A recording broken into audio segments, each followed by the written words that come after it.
Welcome to Quick Learning. So in this video, we will be discussing SAP PM module, also known as plant maintenance module.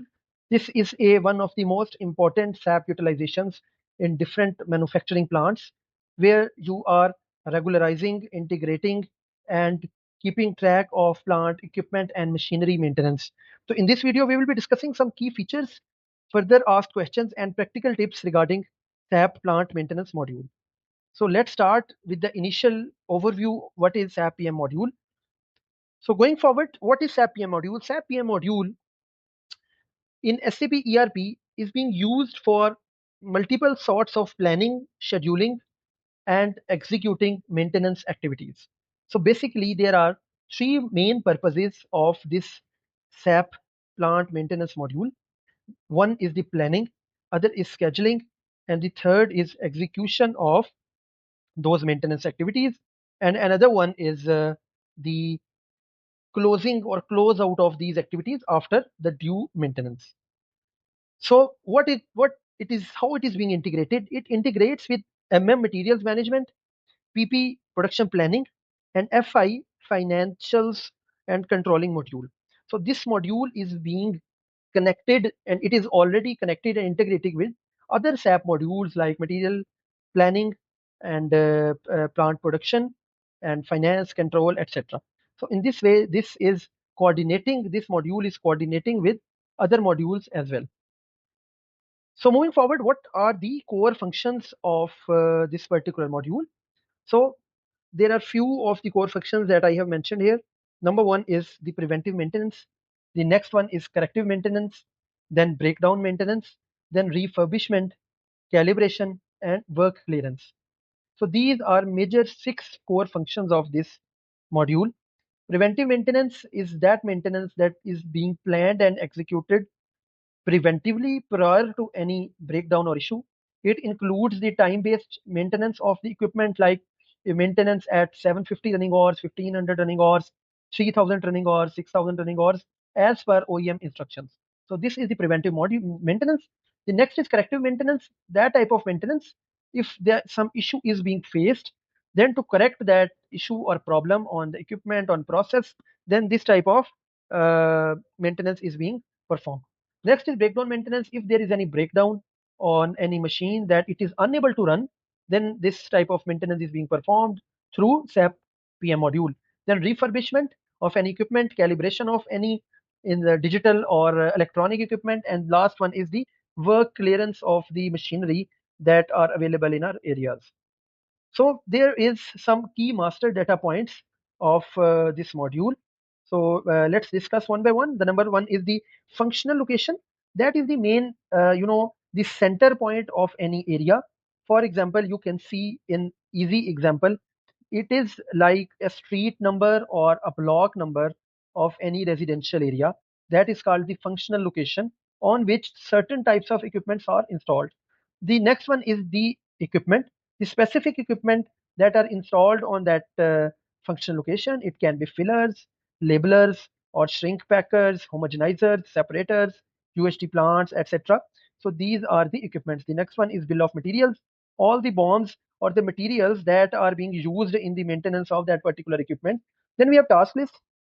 Task list is basically the list of activities that are being performed during a particular maintenance. For example, at 1500 running hours or 6000 running hours, there are specific 8 to 10 points that OEM has recommended regarding cleaning, inspection, lubrication, replacement.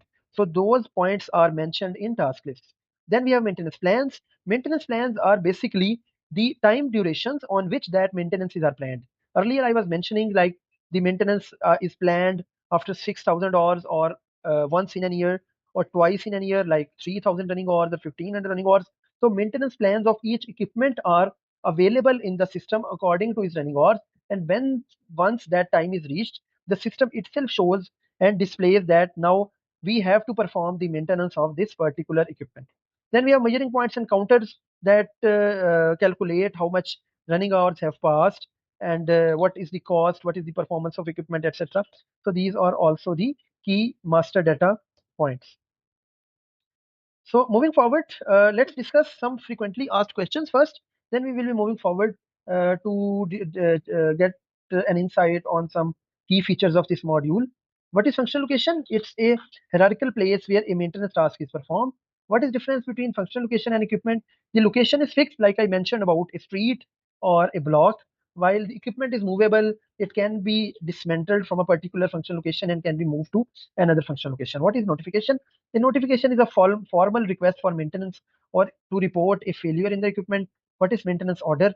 It is a document used to plan and track the maintenance work on any particular equipment. What is the purpose of task list? It has predefined operations for repetitive tasks like the inspection or cleaning or lubrication or replacement or tightening of the particular parts of a specific equipment.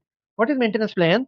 It is the scheduling maintenance by time or usage, like on basis of running hours or on the basis of yearly or bi-yearly, fortnightly. So the maintenance plans are designed accordingly. So let's discuss some important T codes that are being used in the PM plant maintenance module. The first one is IW31. It is to create maintenance order.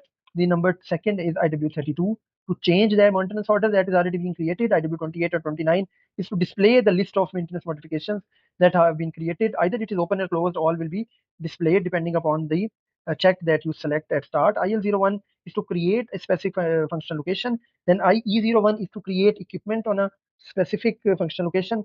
IP41 is to create the maintenance strategy. And at the last but not the least, IP10 is to schedule the maintenance plans of some specific equipment. Some common issues and their solutions. Some common issues include order is not scheduled. For that, we have to check the strategy and the cycle settings of the particular equipment. If that settings of cycle are not correct, then its order for the planned maintenance will not be scheduled. Duplicate equipment. Sometimes an equipment is being shown multiple times or at different locations. For that, we have to use the number range or naming convention so that it will avoid the duplication of equipment or the functional locations. Cost not updated. For that, we have to verify the cost elements. Then order settlement rules have to be checked. If the order settlement rules are not correct, then the cost of those maintenance activities will not be updated. So there are some tips and best practices. Use task list for repetitive maintenance. Always use task list because it will help you to keep a track on activities that you have performed. Keep on auditing master data regularly so that you can check if there are some additions or subtractions from the master data list. Use measuring points to trigger maintenance, that there are specific points. On the basis of their result, we can say that the maintenance of that equipment is required. Integrate PM with MM and FI module to keep a track on material management and the financial aspect of maintenance. Close and taco old orders timely. This is extremely important that we have to technically complete and close all the orders timely. This will help us to track that when order was opened, when it was completed and closed. This enables us to have a good check on the system. In real life case, this is the typical flow. It starts from notification, then it goes to maintenance order. Next step is execution, then the confirmation, and the last step is the technical completion. So we have to close this loop of technical completion.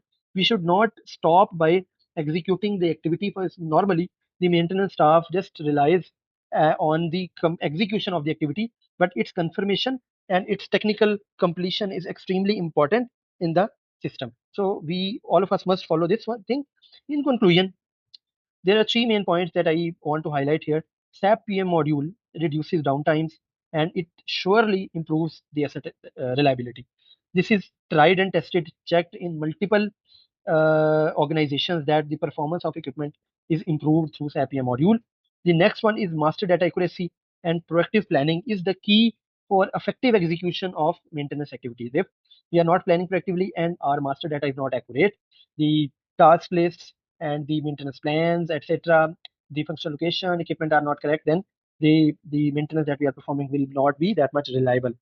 Integration with other modules ensures streamlined operations. If we integrate these modules with other modules like material management for MRP runs to arrange spare parts timely, and with financial module to track the cost, then we will be better able to analyze the impact of maintenance. So that's it from my side regarding the PM module. In next video, I will try to make similar analysis for the MM module, material management, or production planning, or financial module to have a better idea for the SAP users that how to use these modules effectively. Availability of your SAP in your company is not the main thing. How we utilize it and how we effectively make it reliable is the key to success. For any questions, you can just write in the comments tab. Please like, subscribe, and share this video. Until next time.